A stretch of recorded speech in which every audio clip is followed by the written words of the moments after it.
This is not just an act of terrorism. This is evil. Now at 5:30, a New Year's terror attack in the heart of New Orleans. A driver plows through a crowd of people on Bourbon Street before opening fire on police. At least 15 people were killed. Police shot and killed the driver. The attack is raising safety concerns across the country tonight. And WGN's Courtney Spinelli is joining us live now with that part of the story. Courtney. Yeah, good evening to you both. Chicago is no stranger to hosting major events like the DNC this past summer, the 2012 NATO conference, or even big events here at Soldier Field like concerts and sporting events. Now, we talked with a former chief of detectives for Chicago Police who says all of this that came out today is raising concern over what he calls a failure. And he says people need to answer to some of those questions.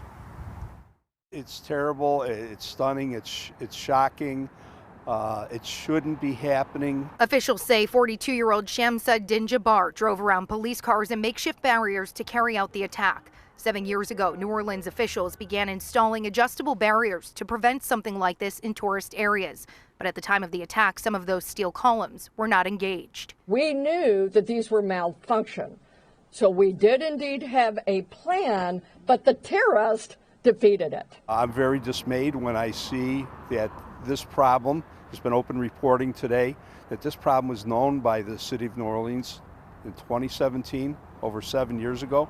Retired Chicago Police Chief of Detectives Eugene Roy says there should have been better safeguards in place to minimize the chance of an attack like this on innocent civilians and first responders. The simplest thing they could have done, if the barricade wasn't working, just get some city garbage trucks, like we do here in Chicago. Roy was involved in the planning of the 2012 NATO conference and protest, Cubs playoffs, and other major events. He says authorities need to be aware and plan for any and all threats, especially with thousands flocking to the city. We're looking into the issue with the barricades. That barricade is typically always up at dusk. Those barricades come up. WGN Investigates reporting in 2017 found this type of attack had been threatened in the United States for years. In 2010, Al-Qaeda's online English language magazine produced a story with Chicago as its backdrop, detailing how followers could use a pickup truck to mow down pedestrians. It's a recognized terrorist tactic. We saw it in its most deadly manifestation in Nice, France in 2016.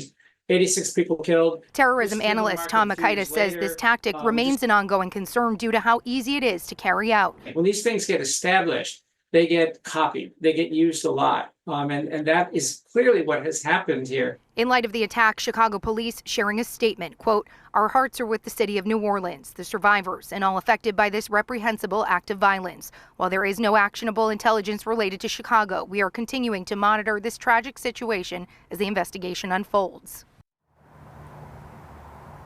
Now here at Soldier Field, bollards are also used outside, and Roy says that's a good layered defense method to be able to slow down something. If a car were to ever try and drive through that, it doesn't prevent things entirely, but it acts as that barrier and says it gives the first responders time to respond quickly. Now, he also says there is credit needed to go to Chicago's OEMC and the other people that are involved in the planning of major events here. He says for people who are in the city, they can rest assured in knowing that they really set the stage for how things should be done, getting in front of any and every single possible scenario that they can when planning those major events. For now, live outside Soldier Field, Courtney Spinelli, WGN News. Okay, Courtney, thank you.